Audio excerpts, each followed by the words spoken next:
mysteries abound around the world, from strange lights in the night sky to ghostly apparitions passing from one realm to the next.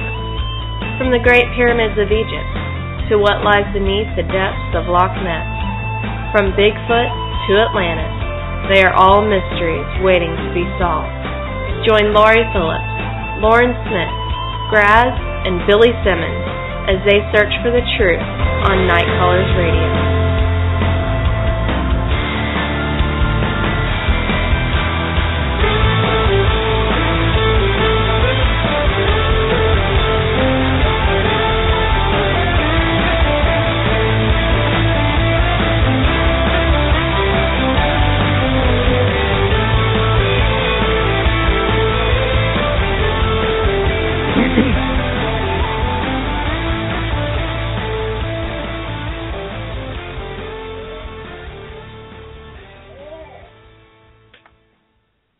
Good evening and welcome to Night Callers Bigfoot Radio. It's March 26, 2015, and you're here with your hosts, Lauren Smith, Laurie Phillips, Billy Simmons, and Graz Hopper. How y'all doing tonight? We doing?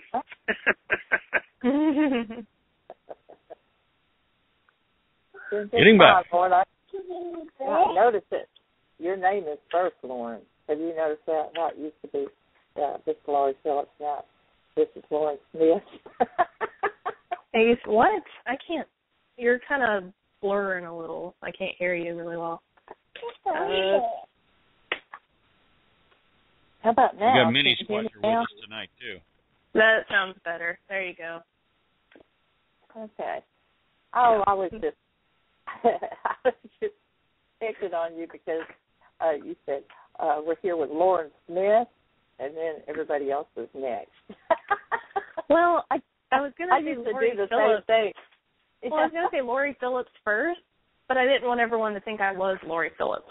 You know, like the new people in the chat or listening, just like, I didn't want them to get confused. So I'm Lauren Smith, Laurie Phillips, Billy Simmons, and Graz Hopper. Come on. Graz. I'm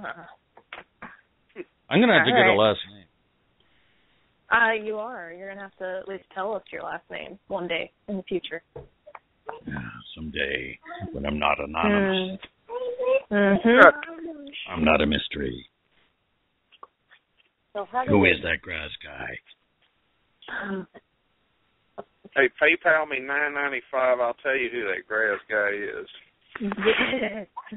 That would be worth it, I think. I'd put up $5 for that. There you go. Any squatchy news, anybody? No, we want to hear about their tornado adventure last night. Oh, yeah. We had tornadoes all in and around Tulsa last night. I was leaving work and I went on to church where I work on Wednesday nights, and I was there, and of course my husband, I'm born and raised Okie, and storms like this just don't rattle me, but my husband, for some odd reason, is born and raised Okie, and he gets kind of nervous, I guess, or maybe his caveman protective instincts kick in, I don't know, but he calls me, you need to get over here because there's 6 tornadoes on the ground. So automatically I divide that number in half and divide that by 2 as well.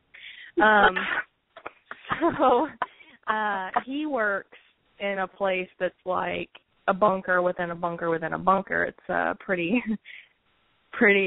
tightened down. You have to have an ID card and, firstborn's blood to get into this place.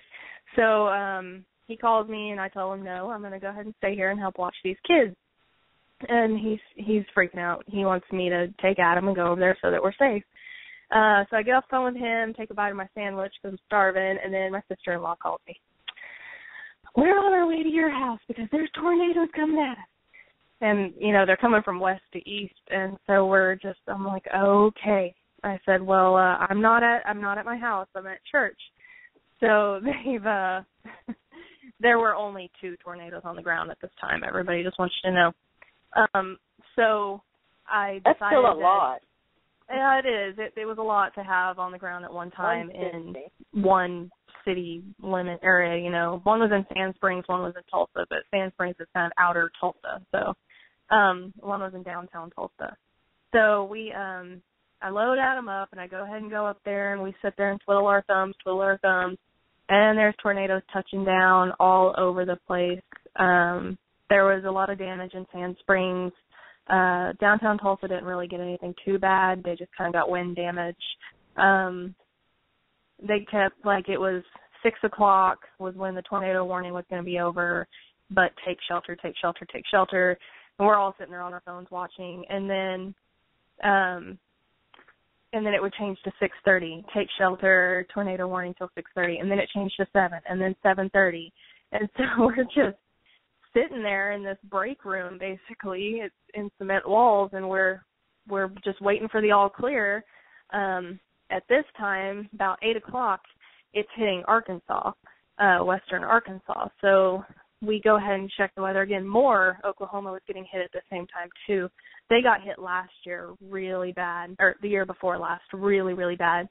And so they got hit again this year, and then they had more coming at them, more tornadoes coming at them. But it was just rainy for us, so I went ahead and grabbed the kid and went home.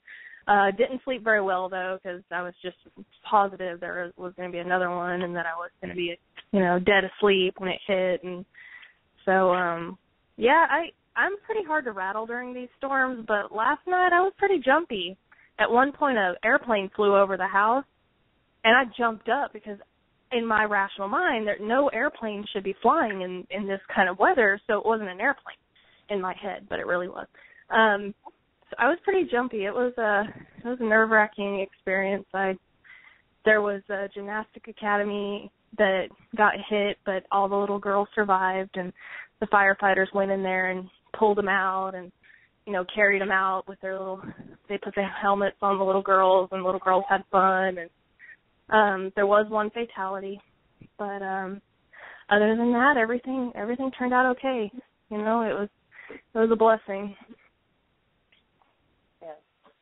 Okay. Well, I'm glad. I personally am very glad, and thank God you're okay. Yeah, I mean, I was not as worried about us, me, Adam, and Ricky, because we were in our bunker, and I was more worried about my dogs because they were still stuck at the house, and I couldn't go get them before the storm hit. So I'm worried about my dogs, and I'm really attached to my dogs, so I was worried about them being alone and being scared and possibly being blown away, but they made it through. We had no damage. We had a lot of flooding. But besides that, I know a coworker of mine was at Wendy's getting a salad when this all hit, and they had to shove everyone in the freezer. So she's in a freezer at Wendy's with 20 other strangers. And I told her, I said, well, did you get, free ice cream for life for surviving a tornado at Wendy's, She said, no, they did offer us some chocolate milk while we were in the freezer, though. What a rip. Another satisfied customer.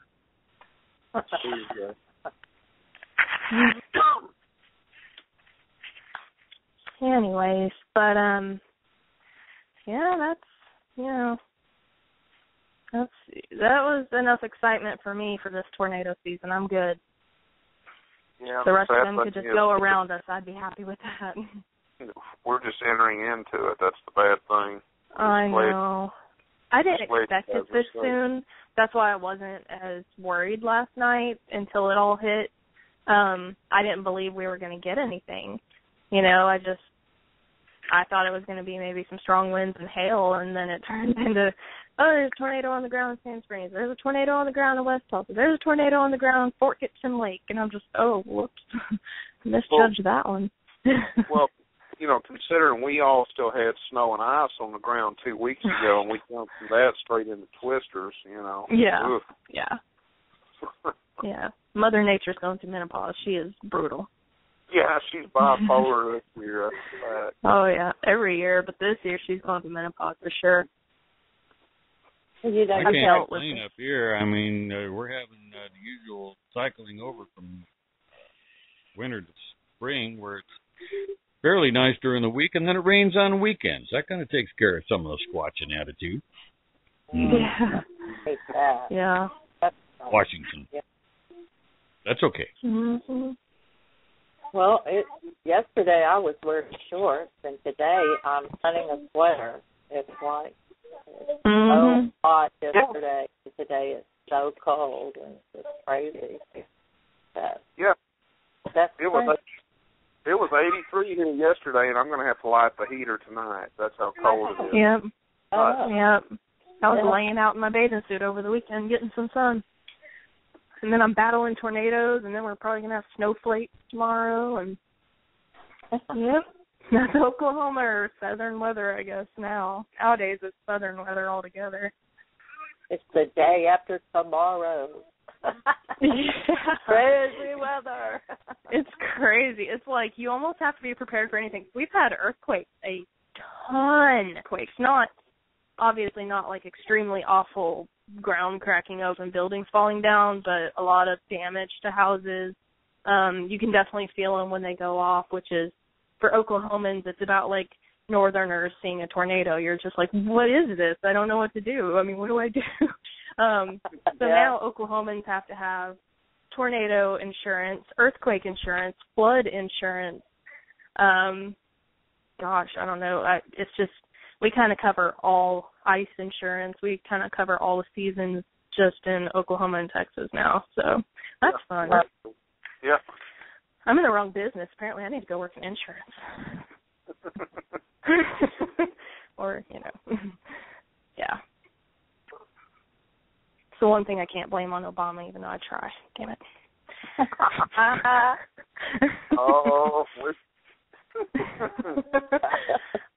Comments deleted. I'm not saying that. Say that. Our show is going to get brought down tomorrow. Watch this. Yeah. Somebody will say something. I think Grav's ready to move on to the round table. I think we better move on. Ladies and gentlemen, we're having a bit of a round table tonight. We've got 4 gentlemen sitting in the background right now. We're going to ask some basic questions and let them discuss them as they go. Tonight we're going to have Jeff Chisholm from Pennsylvania. Kelly Shaw is from Utah. Eric Tipton and Michael Kane are from Ohio. So I'm going to start off with a very basic question, and I'm going to pick somebody at random. Let's see here.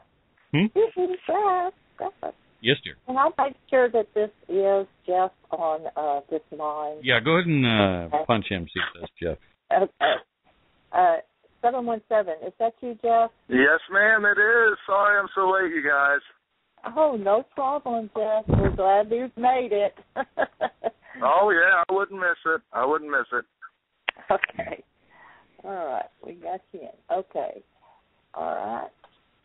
Hopefully it doesn't drop me. I'm actually down here in Florida visiting my family in the Gulf Coast, and hopefully it doesn't drop me. I'm relying on a island Wi-Fi, so. Oh, wow. If it drops me, I guess I'll just call back and press what I need to. Yes.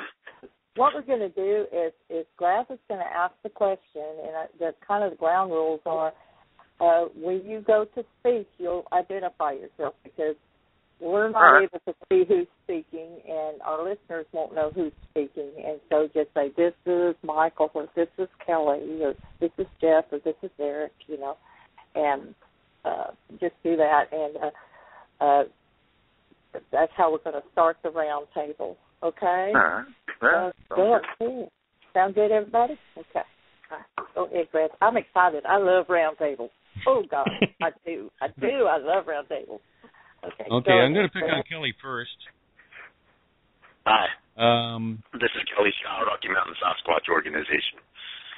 Welcome to the show, Mr. Kelly Shaw. Very basic question, and I'll let everybody take the turn at it. You all have been out in the woods long enough. You've heard all kinds of noises out there. We're going to play some sounds after a while, but until then, when you're out there just sitting around and you hear a noise, how do you determine in your head whether or not that is a squatch, or is it a squatch that's imitating another animal, or if it's another animal?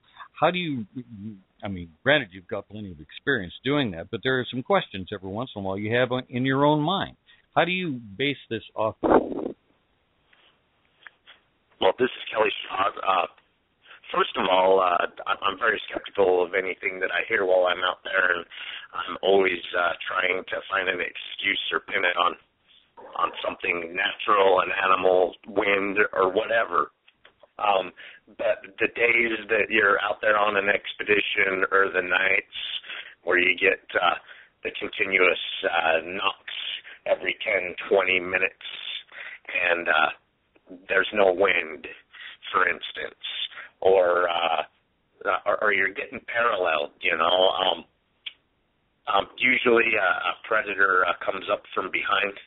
So if you're getting stalked by a cougar, you'll probably never, ever hear a cougar stalking you.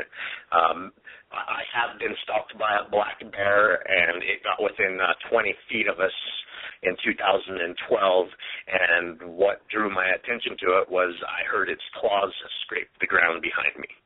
Now, those two predators, they're always going to come from behind generally, in my experience. So when you can hear an animal paralleling you all day, it's not a deer or an elk, and it's definitely, so it's how it happens, and the frequency is when I really start paying attention. What about the thoughts that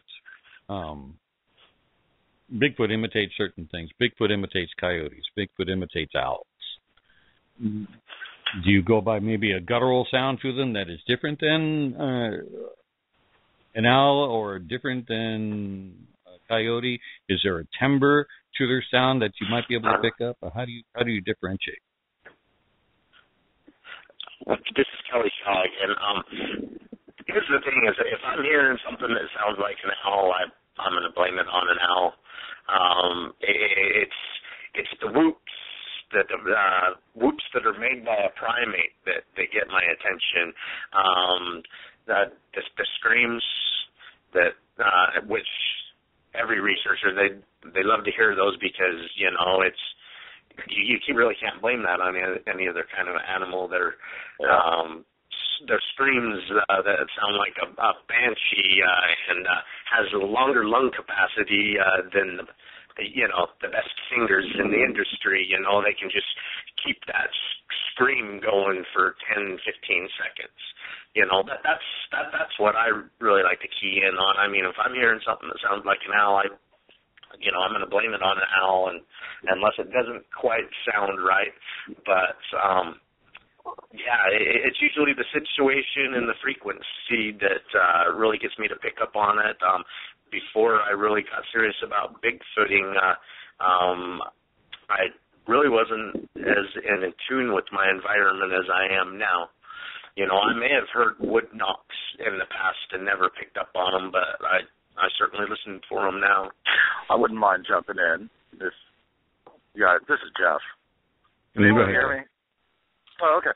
Well, I think Kelly's touching base on some really good stuff. If you're experienced in the forest or you are not experienced in the forest, if number one, if you have Bigfoot or Sasquatch on the brain, then you're kind of waiting to hear those classical, those real, very obvious Sasquatch sounds that we relate with Sasquatch. But as far as animals, animals of different species don't necessarily start answering each other either. So if you're hearing something hooting over here, it's like Kelly said, well, that must be an owl. Even if you hear another owl somewhere else, well, I'm not an owl, so, you kind of have to say, well, that might be that. But now if you hear owl with a knock somewhere else, or maybe small rock chipping or clapping or something like that, if you start hearing different animal sounds, a pig grunt over here, a chest slap over there, or something like that, then, to me, that says activity. That says activity. But at the same time, I also try to, when I used to first go out, I was out there, I thought I was Indiana Jones. I'm out there looking, I'm looking at this, I'm looking at that. I'm literally acting like a researcher, but, now I don't necessarily act like that so much anymore. And when I do hear reactions, I don't necessarily try to give the body language out that, oh, did you hear that, or da-da-da-da. I try to just maintain and be cool and see if it escalates or de-escalates, and not just in a little bit of time either. You might have to wait an hour, because things will ramp up. This guy over here, he might give off some sort of noise, whether it's an animal sound or some other type of communication, where a stick break or something. If you hear that, it could be a deer stepping on something, or like Kelly said, it could be a bear, creeping up on you, But I think a lot of it, honestly, is if you're experienced in the forest, a lot of this starts to come into instinct and feeling. I really think that, because, when I go out there, I absolutely have Sasquatch on the brain. It doesn't matter what I'm doing. But I try not to show it, so that I can see if they are going to come in under different circumstances, if my family and I are camping, or if I'm out there just walking a trail, or if I stop, pull over on the side of the road and I look at something, or if I'm going out there just setting out audio, is something happening, And, so, I mean, not to get too word-bathy or long-winded with it, but, how do I differentiate animal sounds compared to them, or what I think is them making animal sounds? Honestly, I heard a couple of roosters in the forest one time, and I thought, oh man, here it comes. Oh, listen to this. These two guys, they've been hanging around farms. They're mimicking roosters, whatever. And I waited. Guess who walked out of the forest? 2 damn roosters. I mean, I was pretty let down by it, but that's what walked out of the forest, and I thought for sure, man, I hear it creeping, I was really tearing myself up, and I started recording in my mind, and I thought, man, I might go missing out of this, but, it was a couple of roosters, man, but on other occasions, I'm out there, I'm camping with my family, we got the fire crackling, what have you, it's just getting twilight, and we start hearing the Morse code chip. I've heard different types of rock clacks, but rock clacks, I definitely pay attention to that. It's not so much the animal sounds, it's different sounds, because like Kelly said, I'm not a zoologist, I can't differentiate that well when something is mimicked, unless it's obviously not a coyote. But if coyotes start answering owls, and owls start answering pigs, and things like this, well, you might have a situation. All right, let's get the Ohio guys in here. Which one of you want to talk first? This is Michael. Can you hear me? Yep, go ahead. Okay.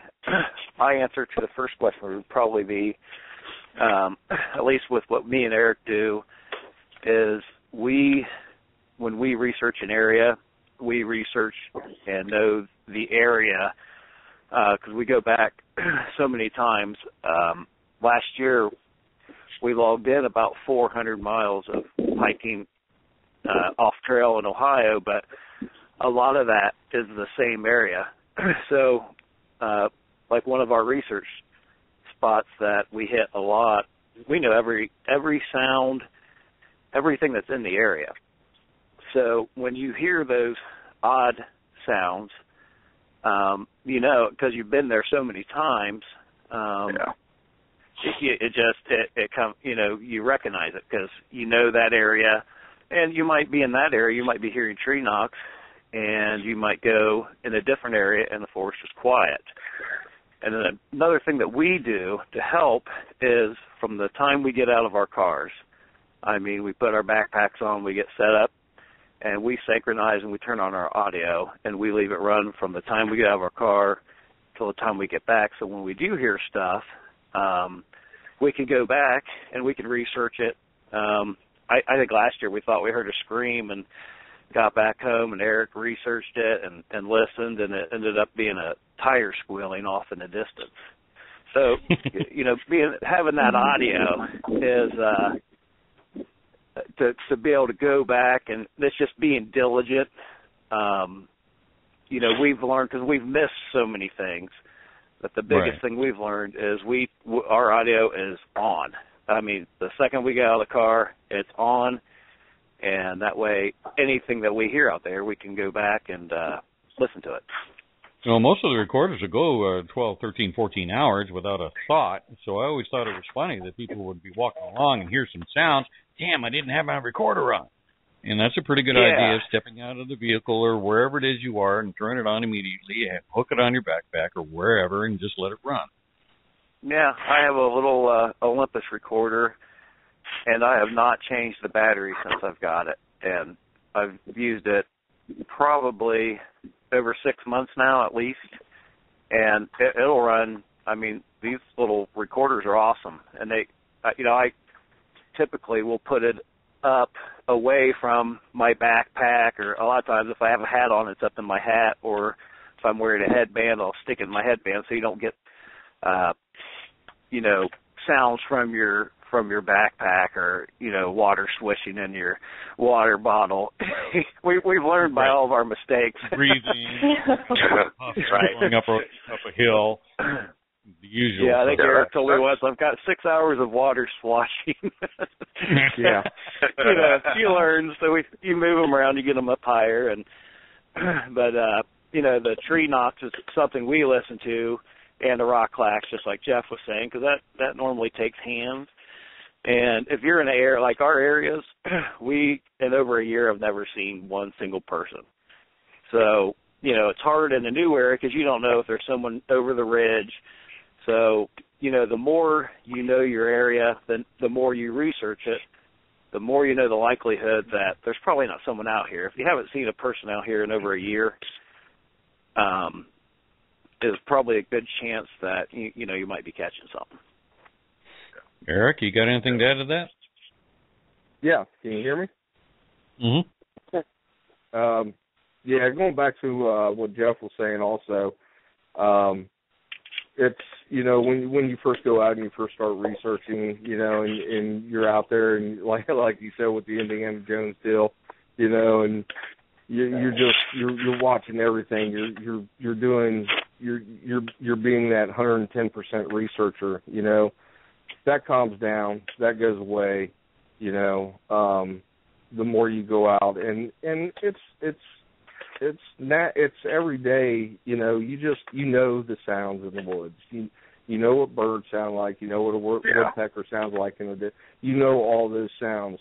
So one incident that we had the birds almost like a mockingjay.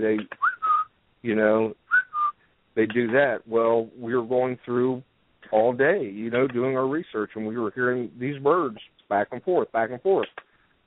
Well, then we got a knock, and the woods went silent, dead silent. Everything stopped. No sounds, no nothing. And we're making our way through this thick brush, and we get the whistle, but it was off tune. And you can hear it. You know that sound. You know the pitch sound of that bird making that whistle. And this seems slower too. It was slower, it was lower, and it was winded. And you just knew. I mean, it just clicks in your mind. That's not that bird. That is something else. Now, after it did it, the birds started back and forth again to one another. So it's things like that, and it's going out and doing your diligence and being out in the woods and paying attention and being fine tuned, to what's out there, and then you know those off sounds from everything else, and it's self-taught, a lot of it is self-taught, it really is. Good stuff. Good stuff. There is. I don't know. Is that you, Miss Lauren? You are notorious for making a lot of noise. Is that you making all the noise? No, thanks so. We have some questions from the chat. Okay. First one is from Henry, Crypto Corners. he wants to know, what is your opinion of what could be causing wood knock sound? Do you think they're actually using wood on wood? They're doing it with their mouth? They're beating their chest? Examples that he gave. Does anyone this want is to? Kelly Shaw. I'd like to respond to that. Okay, go ahead, Kelly. Okay. There's a Bigfoot sighting hotspot on top of Monte Cristo near a place called 6-Bit Springs. I know 3 people personally that have had Bigfoot sightings there, and there's a half a dozen Bigfoot sighting reports that come out of that area. There's a certain area near the spring where we camp, and we get wood knocks all the time, and it's pretty eerie when we get them. You'll get out of your car at the camping spot, and just closing the door, you'll get a wood knock response, and it's not constant. I mean, it's no rhyme or reason. You'll sometimes be hitting a tent spike in, and it'll give you a response, and it's quick, like they're packing a stick with them, you know. I mean, they hear something, they want to respond to it. They're not looking around grabbing a stick. I mean, it's immediate. Well, we've hiked the crap out of that area, and we got in there, and we were trying to be quiet and coming with the wind in our face this one early morning. And in the center of this thick forest, there's a lot of aspens that are just bent over, obstructing your movement, and I think it's done on purpose, really, to obstruct movement into the area. And I step over one, and I step on a stick and crack. And it sounded like it was less than 30 yards away, a big old mouth pop, like a sound. And, and Jenny and I were hiking back in there. We both looked at each other, and she goes, that wasn't wood on wood. That was a mouth pop, you know. So we moved into the direction, and lo and behold, we find something, the weirdest thing that we've ever found, about 6 feet off the ground on a pine bough. It looked like something wiped its butt. There was feces all over, like something wiped its butt. And I've never seen a moose or an elk or whatever wipe its butt, and neither one of those can reach that high. It's like it grabbed it, pulled it down, and did a wipe. And I don't know if it was a Bigfoot or not, but it was in the direction we heard the mouth popping noise. So in our experience, we hear wood knocks, mouth pops, and we also hear rock clacks. And you can tell the difference between all the 3, but that's the very first occasion that I ever really remember hearing a mouth pop, and whatever it was close, and it did it louder than I can make it with mine. So, So now we know. They do a lot of different types of communications, and it's not always wood on wood.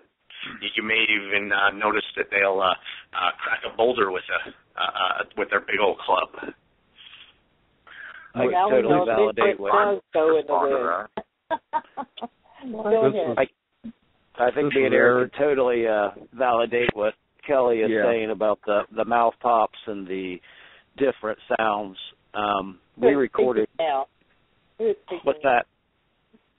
It's who? And we recorded about an hour of audio with tree knocks, and me and Eric, we went back, and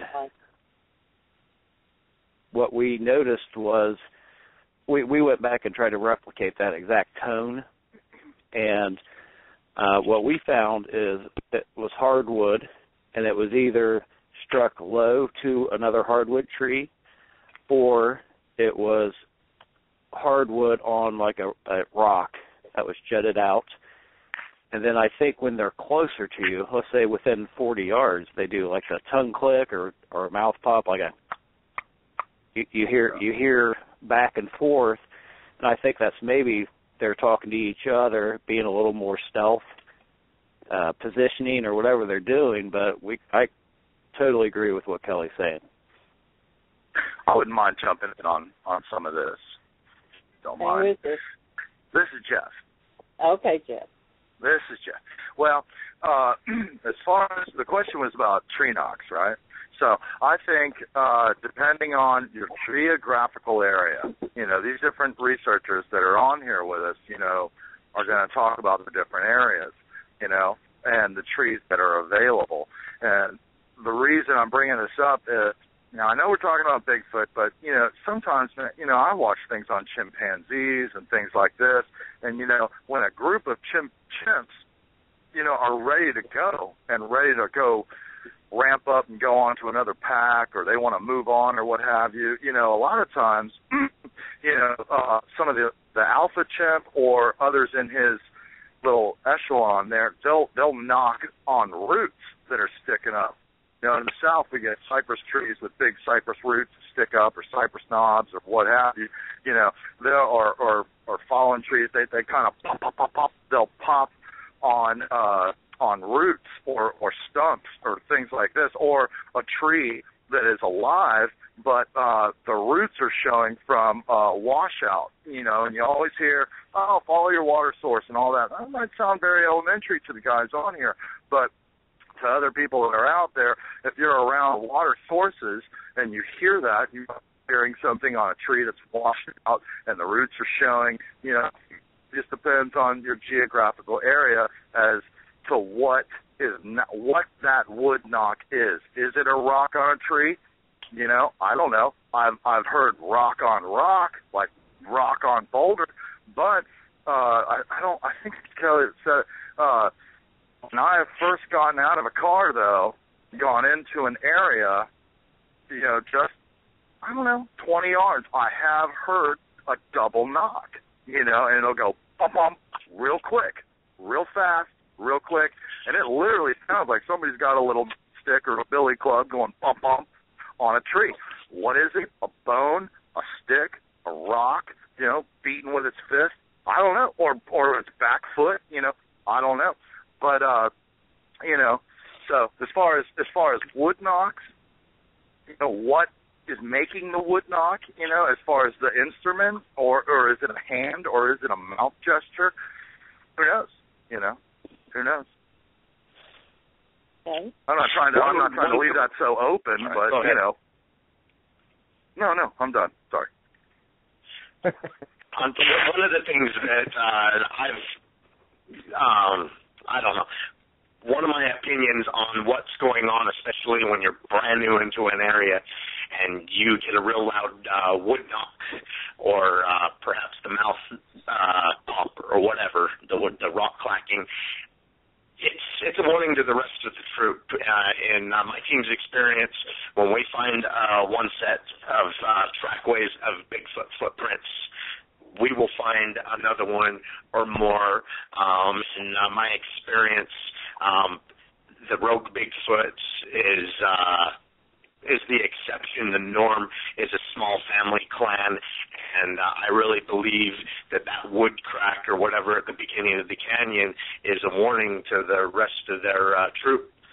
People are here, and that's one reason why they're so elusive. They always have a rotating sentry in the direction that game or a threat, which we are the largest threat to any organism on the planet. They're letting the troop know that we're coming in, and so they can do their little hiding techniques and be in the best positions possible to watch you yet not be seen. In my opinion, that's one of the biggest reasons that Bigfoot sightings are so rare. They always have a sentry, and they're always warning the troop when you're moving into the area. I would agree with that. Good stuff. Yeah. I would also say that that's a behavior that you can take advantage of when you're researching.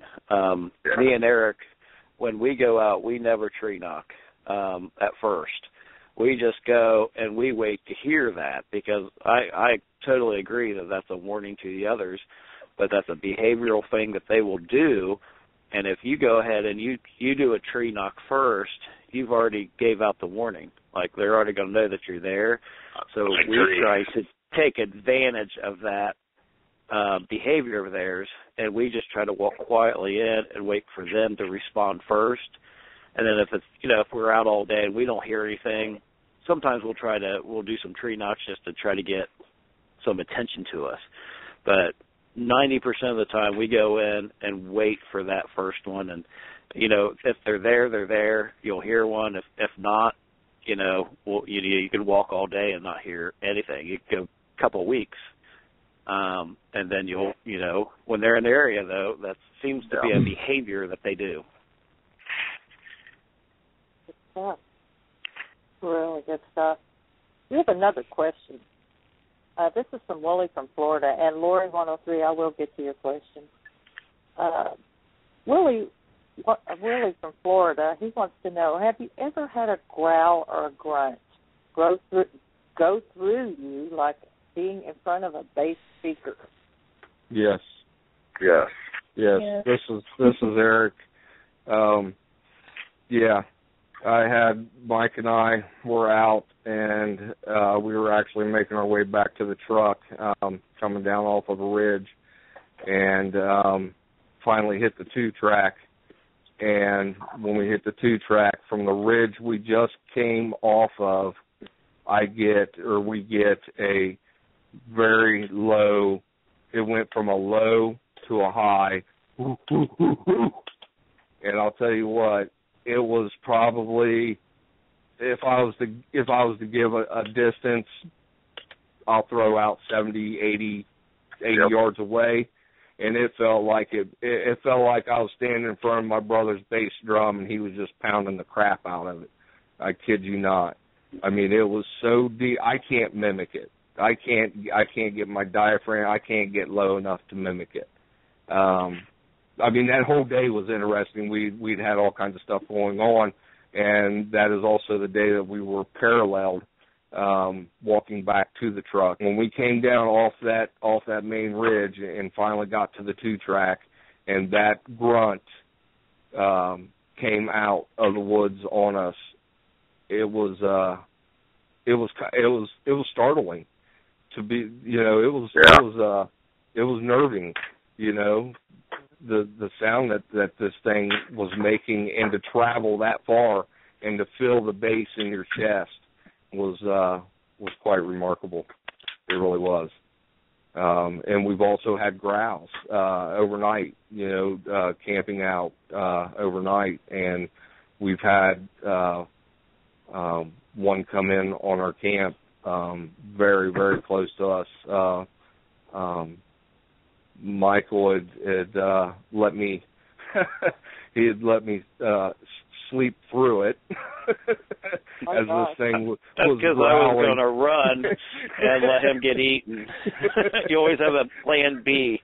Yeah. So, but I'd actually heard the first one, and I was in the in and out stage, of trying to stay awake, and but he could give you more detail on that, of the growl. But the hoot that I heard, the ape-like sound that I heard was really remarkable and deep.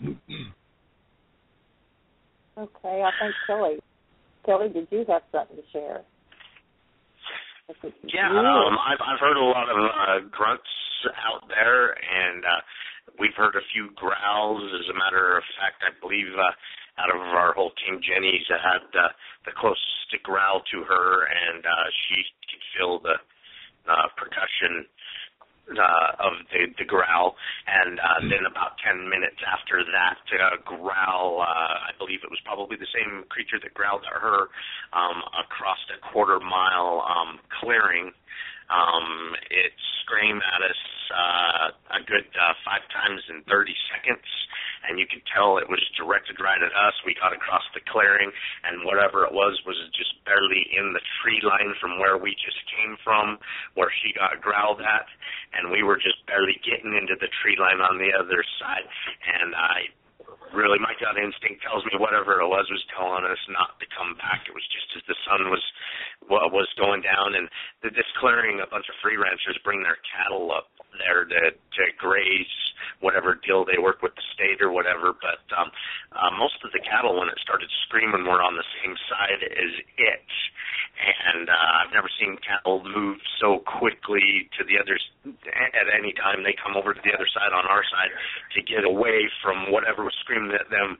And to tell you the truth, what's really weird about that location is I don't know how any of these free ranchers make any money. Every time we go up there, we see a new dead cow, and that there's no claw marks or teeth marks. Doesn't look like they've died of disease. I mean, I'm not a biologist, but it would be great to take an autopsy and see if they've had their necks snapped or whatever. But a lot of places we go, we have to go through some free-ranging places where there's cattle or sheep, and this area I've never seen so much dead livestock. It's obviously not a coyote, a wolf, or a bear taking them down. Well, I wouldn't mind jumping in. This is Jeff, if we still got time for that question. Yes, we do. Okay. Now, that question was from Florida? Yes. Okay. Well, if you frequent gator farms or gator parks in Florida, in the early mornings, all these bull alligators, male alligators, they'll be out there on the banks and what have you. They got their tail raised up best they can, their mouths wide open, and they let out these big, huge, guttural burps. I mean, it rattles, it's deep, the whole thing, right? If you weren't around it, you'd be like, man, what was that? But it's super loud, super loud. Well, meanwhile, back in Pennsylvania, I was around a big set of boulders, and I was deliberately harassing, like trying to harass with noise, trying to elicit activity, okay? And I got it. I got the footsteps. I got big rock clacks, clack, clack, bow, bow, bow, bow, bow, bow. And, all right, my wife was with me. She freaked out. We had to go back to the vehicle. Okay, it was about 50 yards away. We drive around the mountain road a little bit. It goes in a circle. Circle's the area where this was coming from. We stopped. I needed a cigarette at that time. I was like, man, I'm trying to process this. Most activity I got, I get out. I'm smoking a cigarette. She's in the vehicle. All of a sudden, and I forget who said it, but I think one of the Ohio guys said it, man, like 80 yards away, 70 to 80 yards away among this big, huge boulder outcropping, a roar came. It wasn't a grunt. It was not a growl. It was none of that. It was a roar. And, I mean, it sounded like a lion. I'm not joking. I mean, it was so loud. It literally went through, and the forest was quiet, okay? This went through the forest. It rattled through the forest and went right through me. I swear to God. Man, I flicked that cigarette on the ground. I got in my vehicle and I left. It hit such an instinctual, deep part of fear inside of me. It literally paralyzed me for a minute. I mean, I just went still and white, and when I came to, I just flicked that cigarette on the ground and I got in there.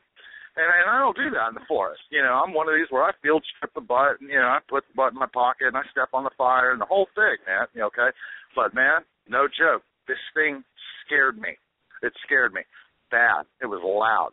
And honestly, from that point forward, I went, wow, I really need to rethink this, because everything I thought I was together with and that I knew, I had to regroup.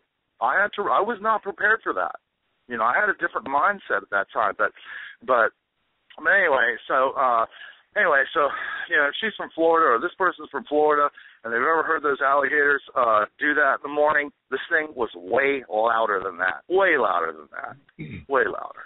It will literally go through you. It's like these guys are saying, man. It will go through you. And it's scary. You have to take in mind. I used to think it was a very cool thing. And it's a scary thing. If you're not careful, it is a scary thing, so. You have to keep in mind the size of these creatures, their barrel chests, big, huge, round chest, and then this vocal cord and the throat and the size of that head, that sound bouncing off of that skull and just projecting out like Pavarotti on steroids. blasting across the valley. It's just pure energy penetrating it. Yeah. And that's the end. Nothing will challenge it. Nothing. Okay. Lori, we have any more questions? We do have some questions, but they're not really based on sound, and so I'm going to get to them after the intermission coming up in about 8 minutes.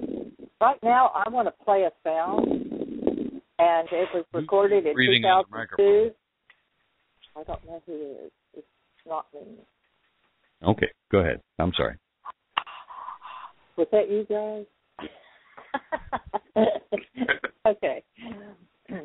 I'm going to play a sound that was recorded in 2002 in Mississippi. Very old recording, not the best quality, but I would like to play it and see what each of you think it could possibly be. Let's go here.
I'm trying to stop the recording, but I'm not having any luck doing it.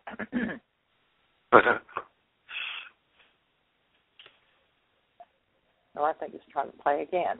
There we go. Okay. That was not the best. Could anybody hear it? Oh, I heard it. Yes, we could hear it. Okay. That was great. All right. Who wants to go first? And Grass, I'm going to let you take this because I'm coughing. I just can't. All right. I'll do that. Take a break. Go ahead.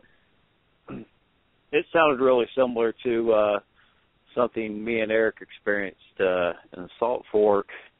That human quality you kind of hear in that. We were in Salt Fork State Park. It was snow on the ground. That 17,000-acre park. We had talked to the park ranger, and since there was snow, we were in primitive camping. It was actually closed down. We were the only people in the park camping that night, along with the ranger. He stopped and talked to us for a little bit. Park was empty, and we heard something very similar to that. Extremely far away, but it carried across the park, and that's really the day that we decided, we would never go without our audio again, because I was planning on turning my audio on. I was thinking I was going to save my batteries, so I was going to turn it on right before I went to bed, and this happened around, I would say 11 o'clock at night, and no audio on. We didn't capture it, but it sounded similar to that. Was that, this is Eric, was that a continuous feed, or was that portions where you'd hear one and then it was it continuous, one solid long, Yeah. I think it was. Yeah, I think. Go ahead, Laura. Yeah, it was basically what was happening was one was closer yelling, and then there was one way off in the distance responding, and then you had an owl up there doing what it does. Yeah. So, yeah, there's a lot of background noise from someone. So. was very, very close, very similar to what Michael and I had heard out in Salt Fork. And it carried like that across the bay and into the valley. And it was very long, very winded, you know. It lasted, a good 20 seconds, you know, just one solid, you know, up and down vocalization, and then solid one long tone, you know, and then silence. So and it has a touch of a human quality to it. So yeah. I don't know how to describe that, but it's almost like if a man had the capacity to do that, you know, that's what I heard. So as soon as that went on, it was there's a human quality to that that's just a little creepy. Yeah. Yeah. Yeah. If I heard that out, this is Jeff. If I was out in the forest and I heard that, yeah, I'd be giving a big thumbs up. Yeah. Mm-hmm. Yeah. That's what everyone thought that was standing on that bridge that heard it that night. They said, that's got to be a Sasquatch. That's a beautiful recording, honestly. Well, I got that recording. I'm so proud of it. Yeah, well, you've gotten a few. You've gotten a few that you should be real proud of, actually. Kelly, you ever hear anything like that? Yeah, along Beaver Creek on the west side of Bear Lake, Bigfoot sighting hot spot. We spent a lot of time there, and it was actually the first time I ever heard a Bigfoot vocalization that I could, you know, really say in my mind, you know, that was Bigfoot. We heard 3 vocalizations in 2 nights, and so obviously one of the nights was 2 vocalizations, the other one was 1, and both were just about after midnight, and it was similar to the one that we were listening to, but it was a lot more eerie and kind of struck fear in your heart. It really sounded like a woman in distress, and but it kept. I guess Jeff Meldrum has named that type of vocalization a wail, and that the lung capacity was just much more than a person. I mean, louder, the tone, and you know, it was no mistaking. You know, that wasn't any other animal of the woods I've heard, and I just don't think a person could actually make that noise. Yeah, well, if it was a coyote, you'd be hearing more coyotes. You know, if it was a canine or any of that, you'd be hearing others answer it. You know? Right. You'd be hearing others answer it. You know? Yep. I mean, what else is going to make that in the forest? Seriously. Mm-hmm. You know, you would hear others answering. That is a pack call. Or that they're calling for, it's either a Sasquatch in labor, or one that's lonely, or one that's trying to locate, or one that's giving a signal for some reason. So the fact that other animals are not answering it in that same manner, in the same manner, you know? I just imagine you might get a little more moving the other direction. Yeah, exactly. Exactly. That how quiet it is between howls. That actually goes back, Lori.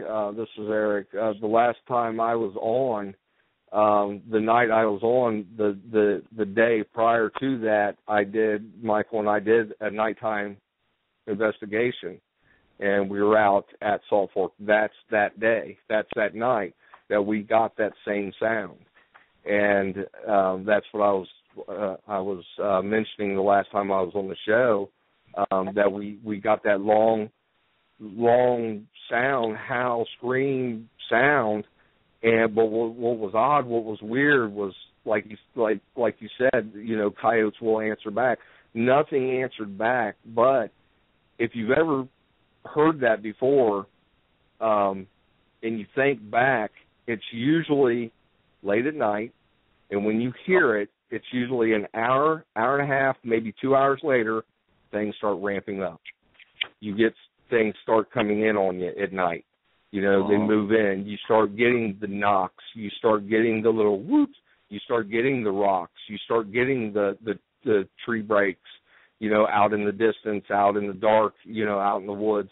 These things start moving in, and that's where Michael and I, we start brainstorming against one another, you know, like, what does that mean? It's not the first time we've heard that, and it's always been late at night, and it's that one lone howl, that one lone scream, and then, you know, like I said, an hour and a half so later, everything starts ramping up. What is it? What is it? Is it alpha male?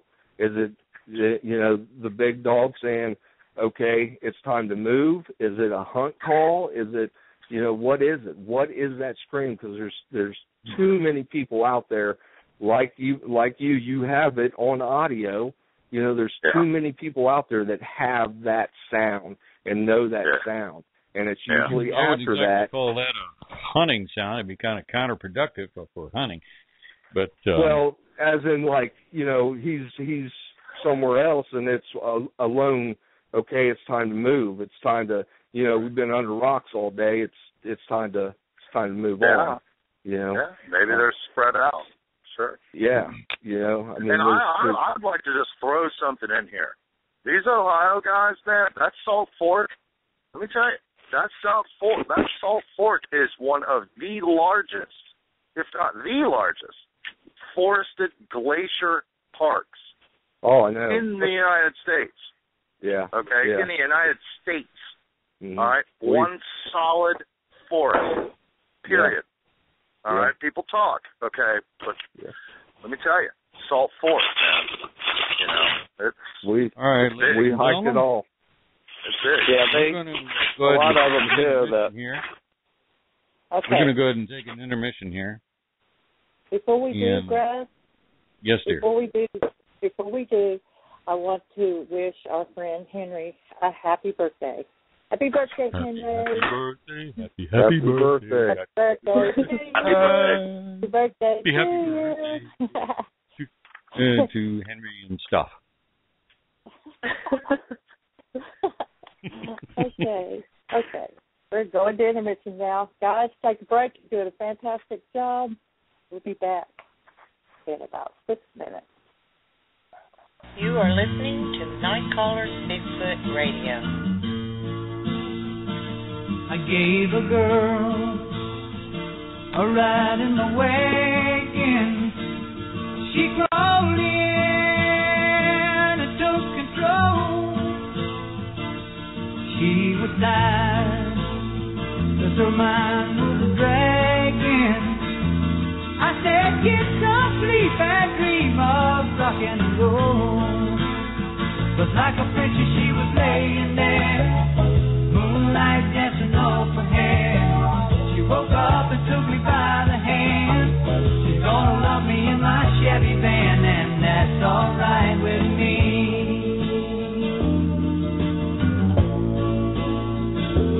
Her young face was like that of an angel.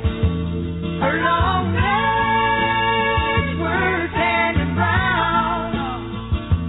Better keep your eyes on the road, son. Better slow this vehicle down.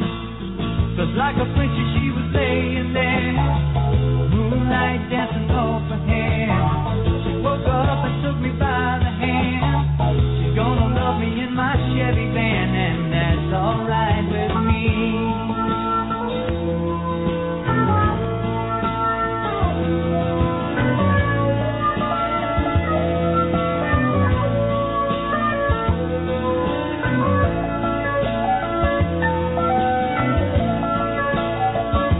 I put her out in a town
the crowd and plays so loud, baby, it's the guitar man. Who's gonna steal the show? You know, baby, it's the guitar man. He can make you love, he can make you cry. He will bring you down and he'll get you high. Something keeps him going miles and miles a day to find another place to play.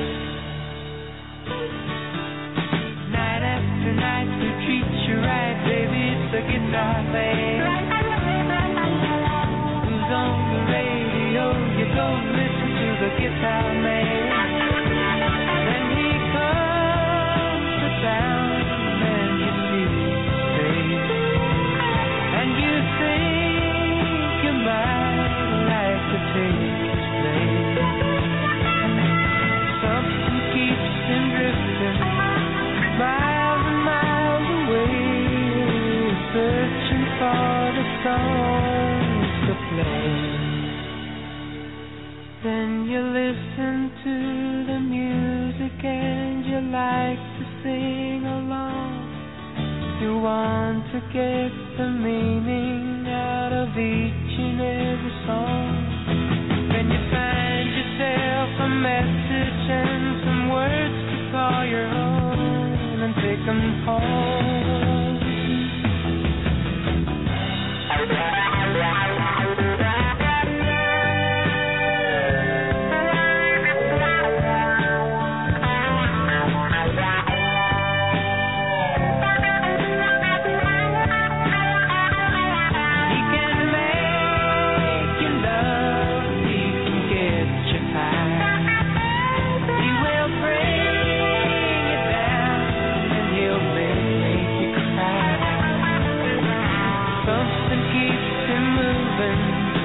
No one seems to know what it is that makes them go.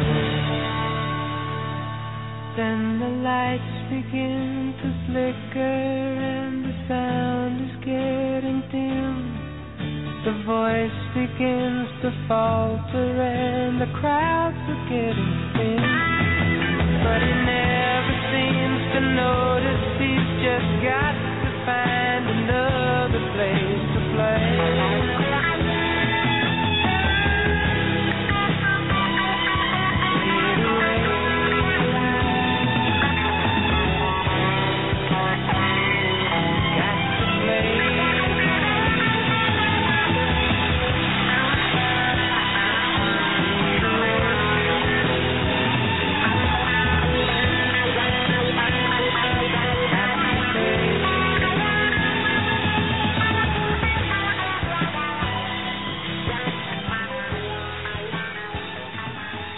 Now, back to Night Callers Roundtable discussion.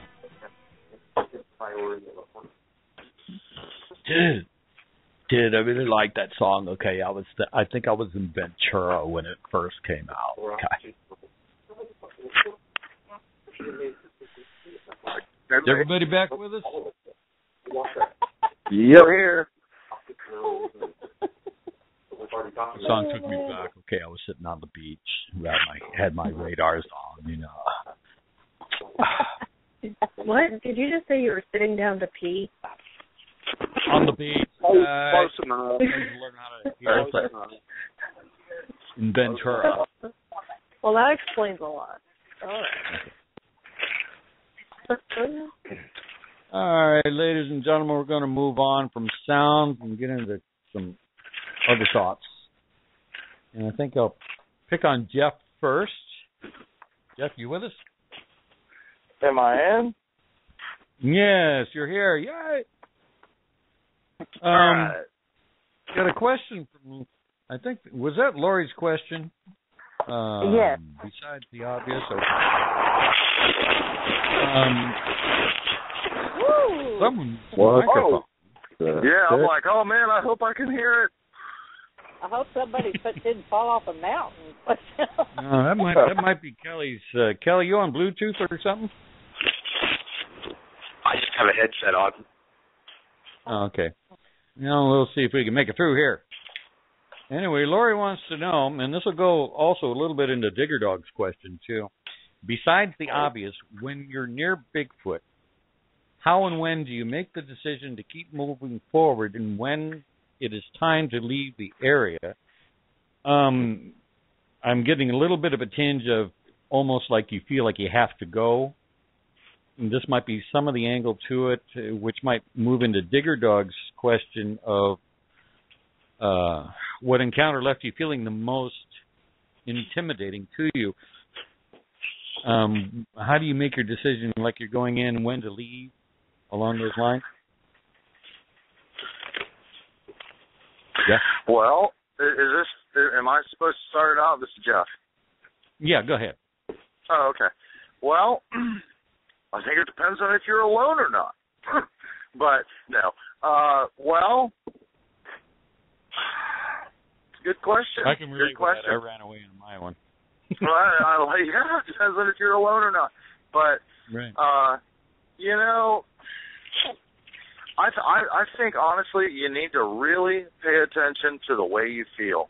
Honestly, obviously, you know, if you're experiencing activity to where it's inquisitive, then that's fine. But I really think that you will get a feeling. I'm not trying to be a space cadet here, but I really think that you will get a feeling that will make you say, okay, it's time to go. It's just time to go. You know, it's time to go. You know, and I've had them around me. I've had them around me, and I've had them around my family when camping. You know, and you know, and it hasn't ever gotten hostile, thank God. Okay, but don't think I wasn't still on the lookout. You know, I really think it's a fine line between, okay, sweet, we're experiencing, we're getting activity, the whole thing. But I think that you will know. You will just know when it's time for you to leave. I mean, I really believe that. Something will happen. You know, there are other guys out there that say, oh, well, if they're throwing stuff at you and it's light, you know, and they're just warning you or whatever, you know, or different things, you know. But, you know, if I start getting things thrown in on a campsite or things like that, to me, okay, it's time to go. Time to go. They've had enough. It's time to go. Because they're going to ramp up. It's going to be quick, and it's going to get ugly. It'll get ugly. You know, maybe not right away, like in the next 5-10 minutes, but I'm telling you, as that night goes on, if you are feeling shaky, you need to leave. There are plenty of hunters, plenty of campers, plenty of all kinds of people, okay, that have a lot of experience in the outdoors, okay, and they have left the investments of the equipment that they have with them, whether these are crossbows, bows, tree stands, you know, hiking gear, camping gear, boating gear, whatever it is, they leave it and they go. So I really think that if you're not paying attention to obvious signs and you're an experienced quote-unquote Bigfooter, you know, if you're out there and you're experiencing this stuff, I honestly think there's a feeling that will tell you it's time to go. It's time to go. I would like to add to that. This is Kelly. I've come up on Bigfoot sighting hot spots, you know, where you have to actually back in. And I've come into places where you could tell a camp was abandoned a couple of years ago. They left all their expensive gear behind to the weather elements and so forth. And I've also noticed Bigfoot sighting reports in the lower 48 of the Rockies in Colorado. It seems like Colorado has the most aggressive Bigfoots. More campsites and Bigfooting hot spots get reported abandoned in Colorado, but I've seen it in Utah and Idaho personally, where I'm like, hey, damn, that's a $500 tent. That's a $300 sleeping bag. These guys had some expensive gear. They didn't give a crap. They just got out. And, when people feel that aggression by something that's more powerful and in their element, you know, people want to get back to comfort. They want to get back to what they're used to, where they're comfortable. I don't want to be with a shark in the water when he smells blood, and if a Bigfoot's pissed off, I don't want to be in his territory. Mm-hmm. Yeah, depends on if you got a gun or not. I don't care how dense you are. Humans have a basic instinct. There, you get the hair standing up in your arms, on the back of your neck. You get these sensations hitting you. There are times when you just have to listen to it. Now, there are some people who will power through that and keep on going. Whether that's wise or not is another story. Everyone's got their own personal personality, whether they're aggressive or not, to be able to go through that. I don't know about you guys. Next. Yeah, this is Eric. I'd like to add to that. Michael and I's first encounter, and I shared it on this show down in Wayne National here in Ohio, and it was in a very, very aggressive above us on the ridge, and took a part of a tree and disintegrated it on another tree, and you could hear it splintering. You could hear it busting. Did it 4 times. We made our way around the side of the ridge to a gully, to where there's 2 ridges in between this gully, and Michael had made his way up a falling tree that was probably about a 30-degree incline, and he had climbed up to the top of it. I was at the base of it. Now, we still have what we had, the major sound, the breaking of the tree above us on this ridge. I'm looking across. I've got my back to it. I'm looking across the gully to the other ridge, because at the same time we were getting rocks thrown at us and tree knocks from that ridge. So I'm staring across the gully over to the second ridge. From behind me, where we had the tree busting, I get what sounded like a clap, or maybe a hand smacking a tree behind me in the thick brush, no more than 30 yards behind me. Every hair on my body stands. At this point, I'm in survival mode. Mike's 30 feet up. Mike's 30 feet up a tree. He's not getting down to me. And if he does get down to me, what's he going to do? What am I and what are we both going to do against something that could be 9 feet tall and close to 1,000 pounds? But you know, every hair on my body standing up. I'm strictly survival mode at this point. My hunter instincts kick in. Everything kicks in. My gut's telling me to DD. I'm gone. The only option I have at this point is to climb up, which I did, and Mike has this on video. This is also where, on his video, we have rock clacking coming from the second ridge. But I climb up on the base of this tree. In front of me is a 60-foot drop down this gorge. And in my head, I'm already there. That's my only exit, is to jump.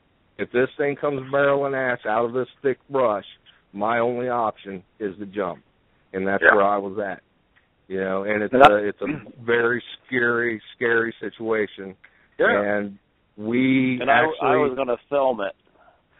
Yeah. And Michael was going to I was film the whole thing. Safely up in the high of the tree, ready to film whatever was going to happen. But we had just... will and testament. A month ago, maybe a little over a month ago, out at Salt Fork, we just had an encounter like that. It was our first time actually ever going towards a knock, like straight towards it. And we had heard it, nice, crisp, clear sound, crack. We started making our way across this ridge going towards the sound of this knock. We get about what we would think would be about halfway to where we think we heard the knock. We get a second one up the ridge to the right of us. So now in our minds, we're thinking, okay, did this thing make its way up the ridge? That's what we're thinking. No more than 5 minutes later, we get one behind us from where we just came. Yeah. So now, and then not even two, and this is all on audio. We have all this on audio. And then not even 2 minutes after that one, we get a third knock to the left of us, on the ridge to the left of us. So now we're looking at a possible 3 behind us, on the right of us, and to the left of us. Now, we keep pushing forward. We finally decide to stop and just hang out for a while. in front of us, as we're pushing forward, in front of us is very thick, dense brush. If we journey into that, our line of sight is gone. We have nothing. You know, it's still wintertime. You can still see clear through the woods, but you still have that big thick forage, you know, brown, you know, thorn thickets. And briars. That's what was in front of us. Briars, yeah. And they were pushing us. What we did find also was when we were hanging out, they were getting more ticked off, and they started coming in on us, and the knocks started getting louder and more aggressive, and that's when we had to make a decision. What do? You don't want to take the low line. Anybody will tell you that. Anybody that knows anything about wild animals, predators like the high ridge. They like the vantage point. They push their prey down into a valley. They push their prey into a low-lying area. We did not want to go down in there, but that was our only option. The other option was to push through the thick briar and lose all line of sight. But as we were hanging out there, it was like they were getting more ticked off because we weren't moving when they wanted us to move, and they started getting more aggressive with their knocks. And we finally decided to drop down inside the valley and push up over to the other side and make our way out. You know, and like Jeff said, I think it was Jeff, you have that gut, that instinct. You have to go with it. You have to know when to say when, you know, and listen to your instinct. Listen to it, because you never go wrong with your instinct. Yeah. You can research another day. Yeah, yeah, right. Well, the Native Americans called Sasquatch the boss of the woods. My reply to this question, this is Michael, is they will let you. They're the boss. They'll dictate to you when it's time to go. You just have to be smart enough to listen. Another thing, just to add on real quick with what Eric was saying, when we would start to walk, the knocks would get a little lighter, and then when we'd stop again, I mean, there was one knock that literally was so loud that it startled me so bad I jumped and spun around because it sounded like it was right behind me, and we did a follow-up the following weekend. We went back to the same spot, and what we found three sets of prints in all the same areas that we had heard these knocks coming from. And that, you know, if you can visualize this area, it's a valley, and we're sitting there like, we should be able to see this. I mean, it sounds close enough. We're looking, we're scanning. We should be able to see whatever's going on here, but we couldn't. And when we came back the following weekend, the first set of tracks we found were, I want to say, about 40 yards that came in behind us, and it was in a lower part of the ridge. So, you know, exactly where I was looking, I could look straight on and not see it. And then the one on the left of us, from that vantage point, we kind of went up there, and there's like, okay, we saw a line of prints going clear down to a tree, and there's no way we would have been able to see that if it, you know, behind a tree. And in front of us, what we found was it looked like a knuckle print. It wasn't a footprint, but it looked like something was coming up the hill and like jammed its fist. I mean, we could place our knuckles and our thumb in that same. It's huge, like it used it to brace itself. So there was snow on the ground. So, I mean, the following week, there was still snow on the ground, and sure enough, in those three locations, we found tracks. You know, and that's why we came back. And that same day, we did have the foresight. Once we got out, we felt safe. We hiked back around to the trailhead just to make sure, because it was a level 2, I think, that day. Everybody else is in their house. Me and Eric's like, this is time to go. That park was empty. I mean, we had the only set of railroad or tire tracks in the place, but we just wanted to check. So we got back to Trailhead. It was only our tracks, and so obviously there wasn't anyone else back there messing with us. And, we got that on video too. The prints, they were 15 inches apart. They were from the two back heels. They were 15 inches apart and 15 inches long, and on a really odd angle. Like for me to stand in that same place on the ridge, it was really hard for me to balance myself where those two big prints were. I'd like to add something to that. This is Jeff. He's touching base on some good stuff. I mean, he went back. What'd you say? A week? We went back the next week. Yes. Yeah. See, we actually went back for 2 months and researched this whole thing. But yeah, go ahead. See. Well, when that time I got roared at. Now, okay, it took me, no joke, guys. It took me 3 or 4 months. But touching base on what he's saying, okay, when I went back there and I went through the forest and found this big outcropping of boulders, I went up in the boulders. Of course, I had my brother-in-law with me. I wasn't going alone. But I went up there, okay, and I could see every now and again you hear the cars just as they drive slowly through the roads. I mean, you could see where we drove. We didn't find tracks, prints, any of that. We found, interesting things. But we could see from their vantage point to where I was, where my wife and I were, from every step of the encounter. So going back, however long it takes you, if you're diehard and you want to make sure and things like that, it is a very good thing to go back into areas where you have either activity that you think is that or definite activity, and it's good to see that because, hey, the more you can learn from their behaviors and where they're at, then the more it is to your advantage. But especially if you're getting those sensations or the intimidations or anything else like it, you have to go back and test it out again just to make sure what you believe happened and your interpretation of it. Well, not only that, I mean, this is Eric. You have to do your diligence. That's the part of being a researcher. You get some of these things on Facebook or whatever, and it's a picture, and it may be the classic blob squatch, and then there's nothing else. There's no diligence. There's no follow up. There's no follow up at all. And that's one thing that Michael and I.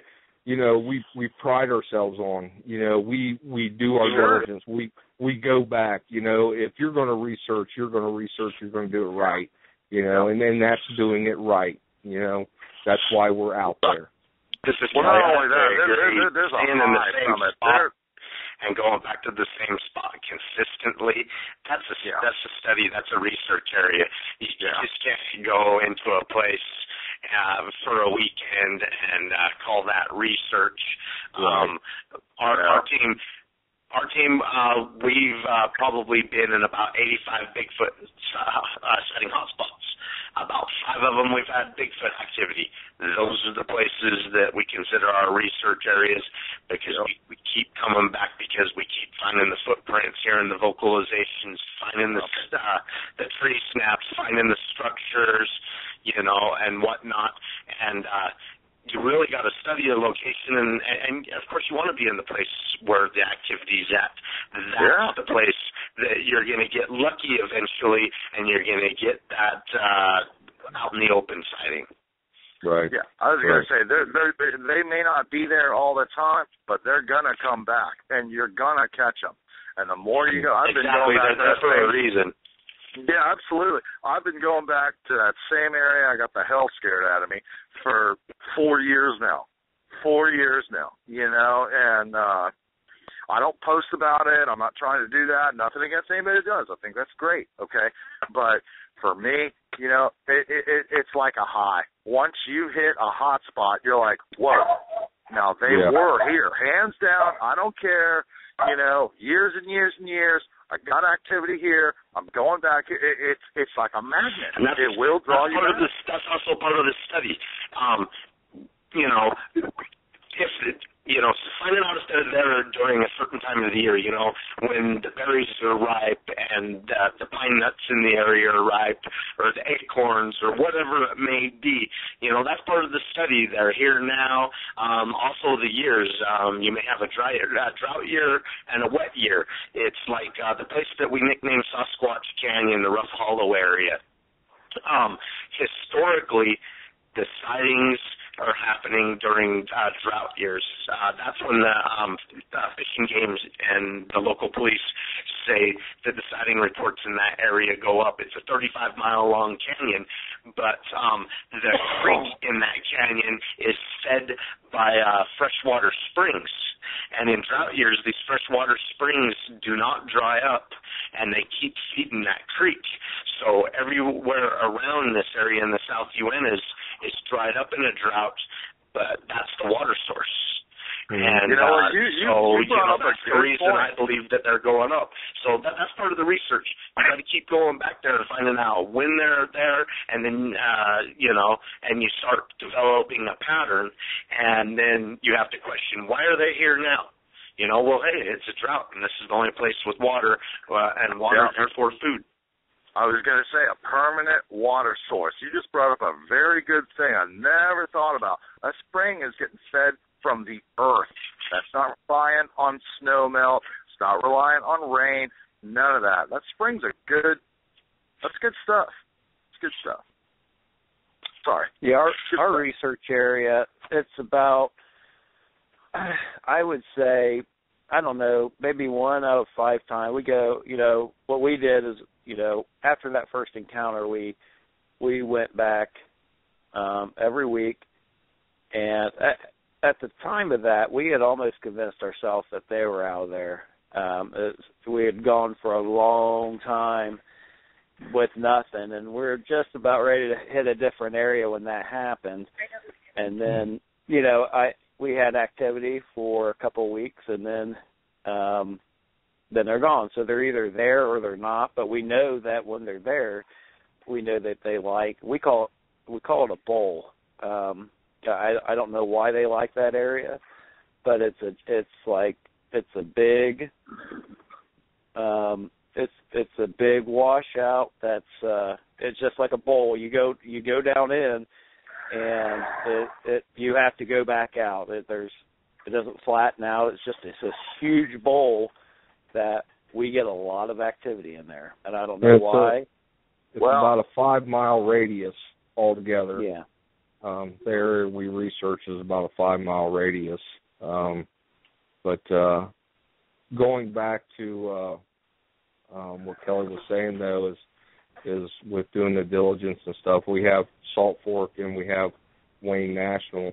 And down in Wayne, when we had that major activity and Mike scaled that tree, when we started going back weekly, we would get to the bottom base, what we would call the front door, and I would just call it Corky or whatever, but I would raise my right hand and I would open my hand and then close it and then open it. No less than a minute later, we get a knock. From there, we would move around the ridge to the fallen tree that Mike climbed. From there, we would get a knock from across the gully from the other ridge. But then we started, as we started going back, we started getting small, short vocalizations, little hoot, from across the ridge. Yeah. And then little tiny knocks from behind us. But each time we'd go back, we'd get to the front door, and we'd get that lone little knock, like, yeah, we know you're here. But each time we would go in the exact same way, we would leave the same way. We wore the same gear every single time. We would not change our gear.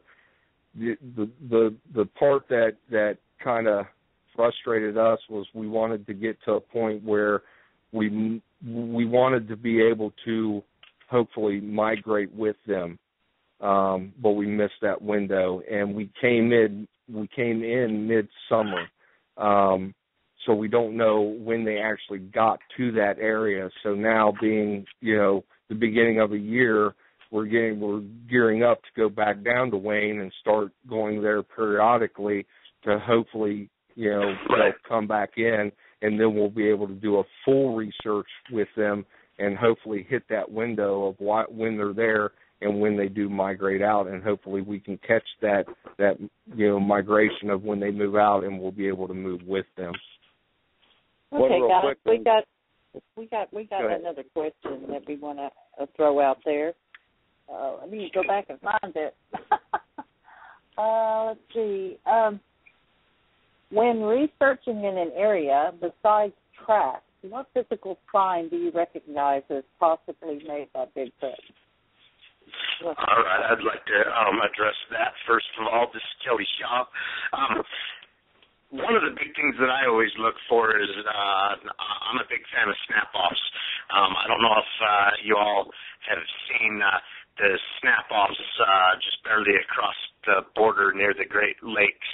There's a 3-mile trackway in the snow that some snowmobilers from the United States, they went across the border into Canada just barely, and, they weren't Bigfooters or anything, but they come across some Bigfoot footprints, and they, for not being Bigfooters, they documented them very well. They filmed the entire 3-mile trackway, one direction for 2 miles. When they lost the tracks, they come back and tracked it for another mile.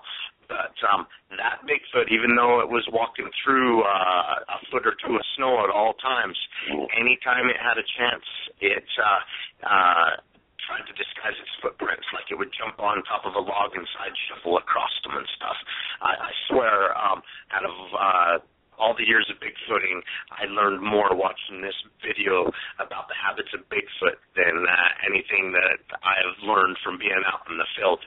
I don't know if that's sad or if this was just really good footage, but it was always trying to hide its tracks, jumping up on logs and side shuffling across them, whatnot, and it always tried to stay in the thick. And then you could tell before it would cross a clearing, it would kind of pace back and forth and shuffle around at the edge of the thick stuff.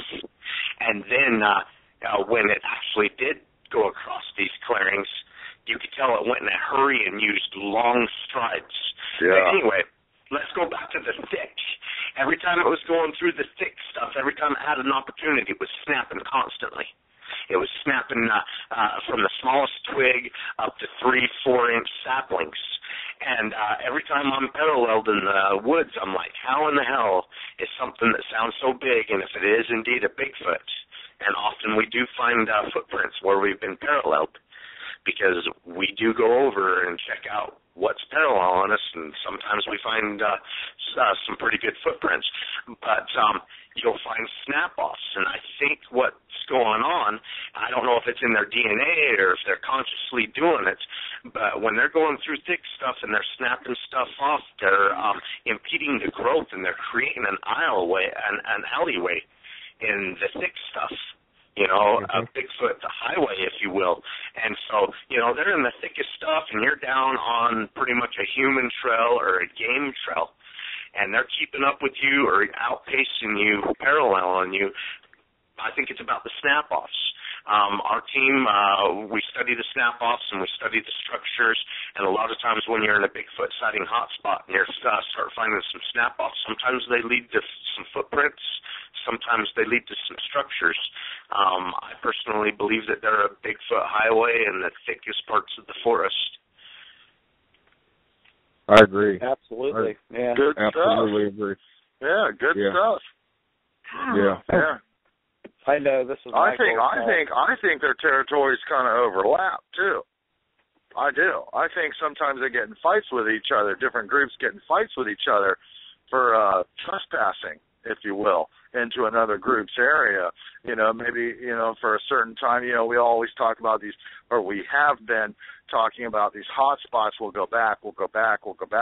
And sometimes you might get different activity or what have you, and it might be from a different group because the previous group that you were getting activity from has moved forward or past or what have you, and another one may have moved on.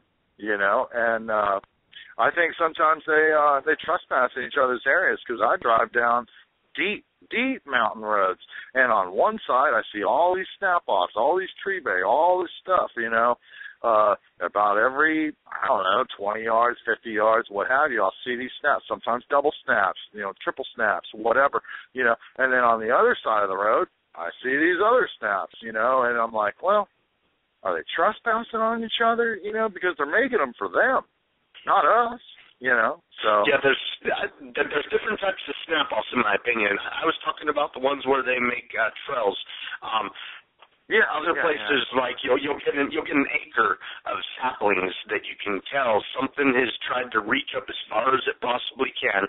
You're getting these snap-offs in 4 to 5 inch saplings, healthy saplings, where they're reaching up 7 to 12 feet. And they're snapping these off and sometimes twisting them. And I definitely think that it's a display for mating and for rivals. Look how big I am. Look how powerful I am. I can reach up this high and I can snap this huge thing off. You'll find those. And I believe it's to intimidate rivals and to try and turn on the females. And when a rival comes into an area, they'll wreck that other Bigfoot's structures. They'll do their own snap-offs, and in my opinion, it's pretty much a call-on. I'm here to take your females, I'm here to take your territory, and then that male either has to leave the area or it has to confront the intruder. Yeah, I think that's good stuff, because sometimes I've seen all the way down trails, man, where things are just splintered out from the root. There's no rhyme or reason. It looks like something just threw a fit for like a mile, Right. And I always thought, well, maybe that's trappers or someone, not making those, but maybe someone pissed one off or something. But perhaps it's a rival, a male or female, coming into an area, that. And I think there's something in here, You watch the Discovery shows, this and that, with the chimps and the gorillas and the orangutans. They are snapping stuff off. They're putting on displays of strength. They're throwing sticks up in the air and pounding the ground, pounding their chests and stuff.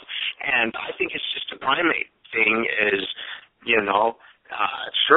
Snap-offs is primate. We don't have gorillas, orangutans in the northern 48 or the northern hemisphere. And so, what is it? It's the northern hemisphere. There have been encounters where people report that. There have been people who report that, where they'll say, I was out here, I was doing this. All of a sudden this thing come out of the wood line or the forest or the tree line. Man, this thing started snapping trees and throwing trees around and doing this and doing that and it's definitely an intimidation display. I think they sometimes confuse us, or they just don't confuse us with a rival, or they just don't simply want us around. And when they don't want a rival around, they're snapping stuff off, they're throwing stuff around, and So it's definitely a primate display, and every once in a while, a lucky person gets to see one do it. What I also think? I also think that pregnant females, when they are pregnant and they are marking an area off for nursery or what have you, I think it's just a thought, but I really think that they too start making certain markings or displays or something to let other females know I have sanctioned this area off. I'm having a child.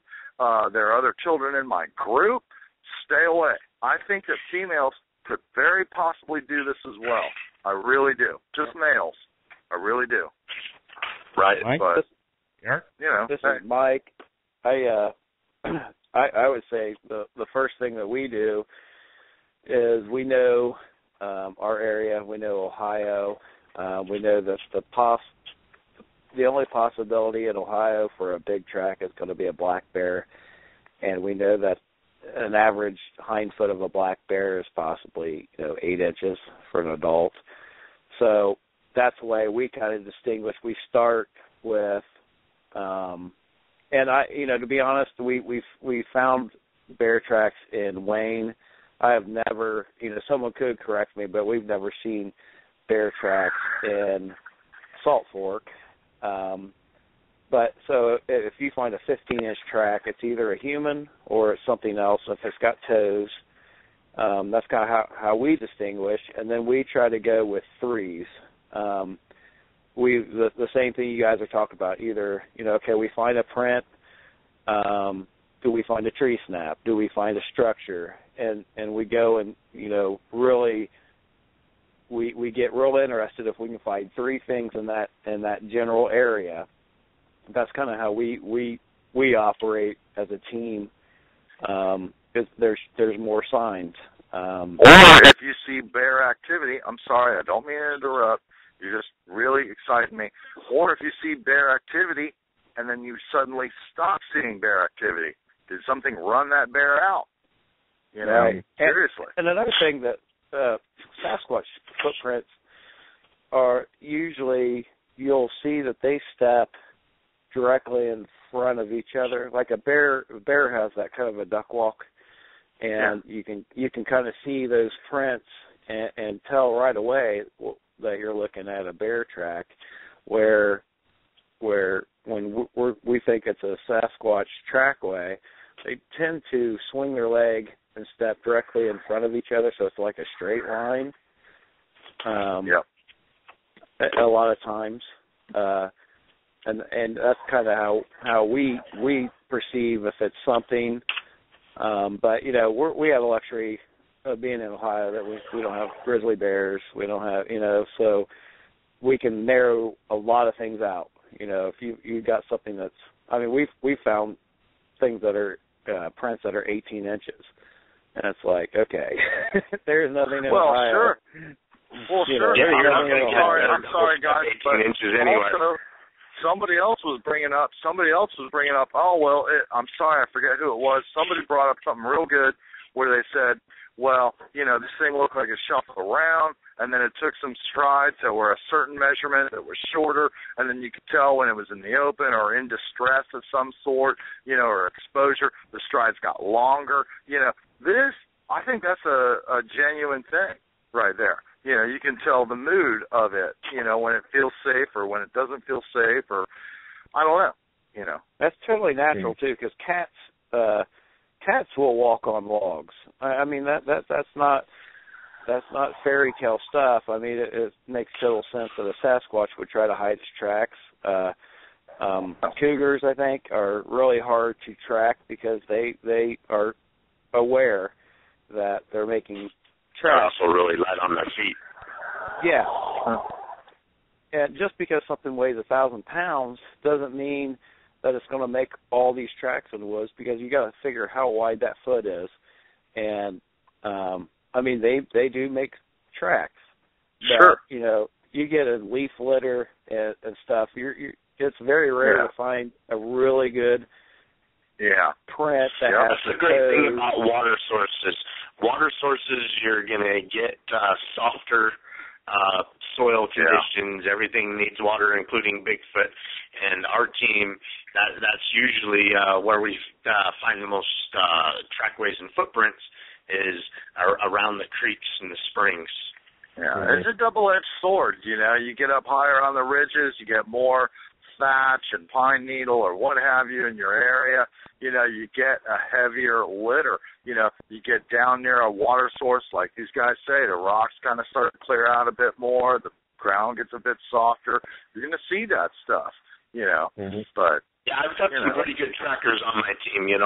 Brody and Jenny are just such great trackers. There's a lot of times that they, Brody or Jenny will grab me and they're like, look, and they start showing me mush down, weeds or grasses or whatever, and I'm like, sure, whatever. That's nothing, whatever. And they'll talk me into keep following it, and pretty soon we'll get to, some soft dirt or some mud or whatever, and then bam, we got a castable footprint. And I'm like, the first couple of years I used to be like, whatever, but when they're onto something, they're like, oh no, this is unusual. This isn't a normal animal, And then we find something castable, when we find some better ground after tracking it, I come to trust these guys, It's like, this is unusual. Okay, let's keep tracking it. Let's keep following this one. And Jenny, she's the one on our team. She likes to backtrack stuff. she's more curious and interested where it came from, and because of her backtracking, we've found some great locations and some structures. But I don't know, it's fun to follow them too.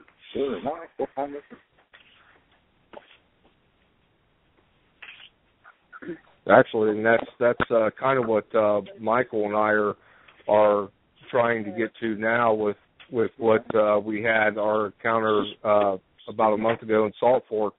We're trying to find their highway. It ramps up in the summertime in the primitive campsite.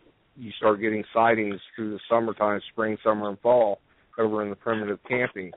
So we know that there is a highway. That we know that there's a travel path that they're using from our area and deeper and traveling to behind the primitive campsite, and that's where Michael and I are at right now. Is we're trying to find that highway, and we actually did come up on one. We were going through some pretty thick, gnarly stuff, and like Kelly said, you see how they make their highways through the thick stuff, and you can literally stand there in this very thick, dense brush, and you can see a clear path of snaps, left, right, left, right, left, right. And to me, I'm 6'1", and they're about mid, stomach, chest level, but you can see them broke off, in this thick brush,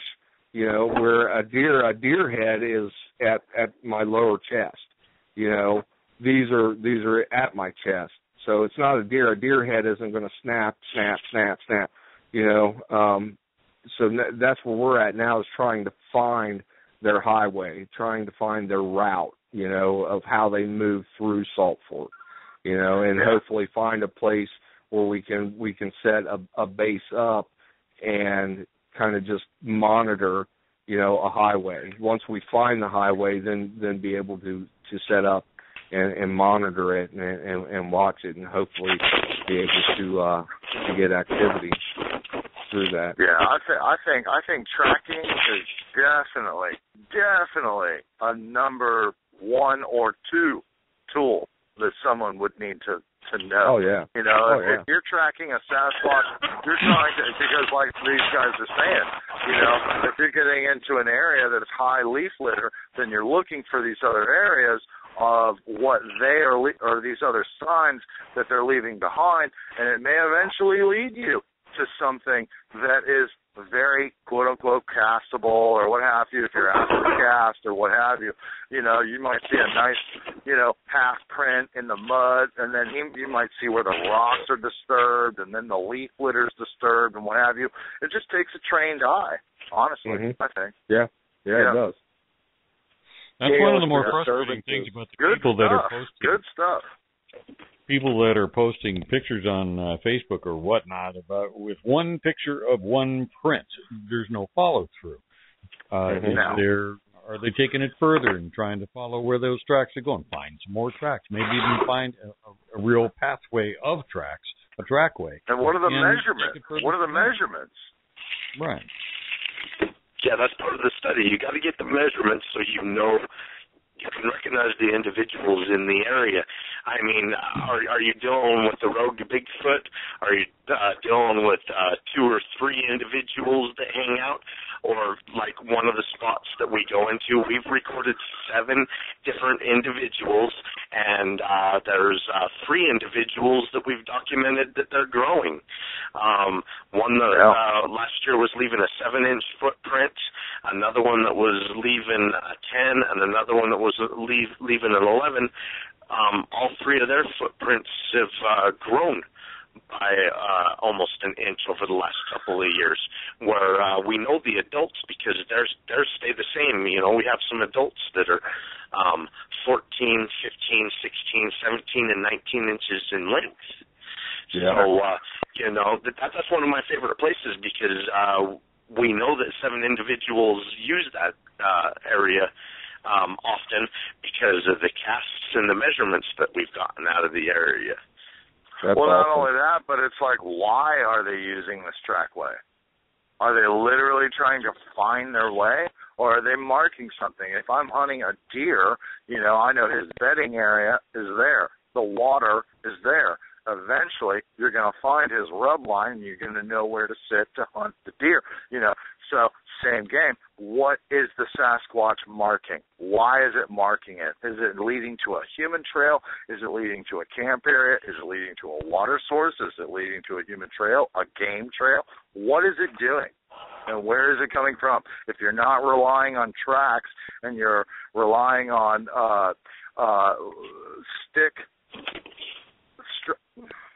not stick structures, but if you're relying off of breaks and things like this, what is it? What is it marking? Why is it marking it? If you can follow it from the area you notice it to an area where it could make sense, a cornfield, a farm, a road, what is it? What are they marking? You know what I mean? Yeah, anyway, I got to get out of here.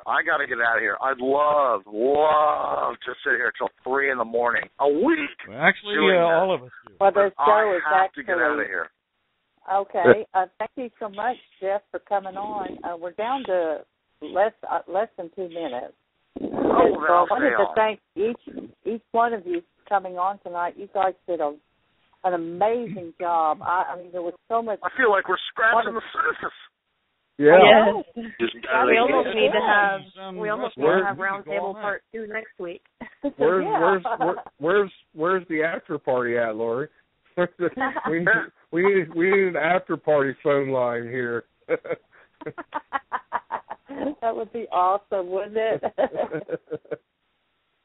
Well, thanks for having us. Coming on. Great night, guys. Thank you, everybody. Okay. Kelly, Michael, Eric, and don't know if y'all know Jeff. I don't know if y'all know each other, but everybody can be found on Facebook. So if you want to find Eric Tipton, Michael King, or Woodland Spirit and Kelly Shaw. So. Yep. I'd like to tell Jeff, hey, Jeff, why don't you come research in Ohio with us, and we'll come to Pennsylvania. Yeah, definitely. Okay. If he listens to the show, he'll catch that because he has already dropped. He had to run. He's got a little one here he has to go take care of. So. Facebook him. Yeah, Facebook him. His name is Jeff, Geoff Chisholm, CHIS. Yeah, I hit him up while we were talking. You're awesome. Great. I love to connect people. That's so exciting. Well, next week, everybody, we're having Dan Baker from Ohio. Following week, we're going to have Eric and Michael back.